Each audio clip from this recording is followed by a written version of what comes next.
ఒక నెల 2 నెలలు వాడిన తర్వాత నార్మల్‌గా వచ్చేసింది. హ్మ్. నార్మల్‌గా వచ్చిన తర్వాత ఇప్పుడు దాకా ఈ 2 నెలలు మీ ద్వారా తీసుకున్నటువంటి ఫుడ్‌ని వాళ్ళు బంద్ చేశారు. ఆ! ఈ నార్మల్ ఉన్నది అట్లాగే ఉంటుందా? హెల్తీగానే ఉంటారా? మళ్ళీ పెరిగే ఛాన్స్ ఉందా? పెరగదండి. ఎందుకంటే ఒక మెడిసిన్ అనుకోండి. హ్మ్. ఎప్పుడైతే షుగర్ తగ్గింది మెడిసిన్ తీసేయాలి కదా! తీసేసినాక అది పెరిగితే అది పెరిగిద్దిగా. ఇప్పుడు ఎందుకంటే వాటిల్లో ఉన్న రీసెర్చ్ ఇందాక మనం అనుకున్నాం ఆ రీసెర్చ్‌లు అట్లుంటాయనేది. ఇప్పుడు ఎప్పుడైతే మనకు అది తీసేసామో పెరిగిపోయిద్ది. కదా! ఇప్పుడు ఇది ఎలా తీసుకుంటున్నాం మనం? ఎక్కడి నుంచి తీసుకుంటున్నాం ఈ ఫుడ్‌ని? మనం ఏదో తయారు చేసి ఎక్కడి నుంచో తీసుకురావట్లేదు కదండీ. మనం తినే వాటిలో నుంచే ఏది మనకి షుగర్‌కి తగ్గిచ్చిద్ది, ఏది పెంచిద్ది అనే దాని మీద బేస్ అయ్యి మనం ఆలోచించి ఒక్కొక్కటి దాన్ని పెడుతున్నాం. ఇప్పుడు మీరన్నట్టే షుగరు మొత్తం రివర్స్ అయింది కంప్లీట్‌గా. ఈ 2 మంత్స్‌లోనో, 3 మంత్స్‌లోనో కంప్లీట్ అయిపోయింది.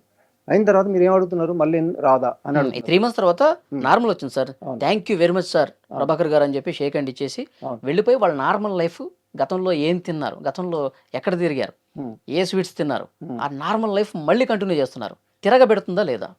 అలా తింటే తిరగబెడతది.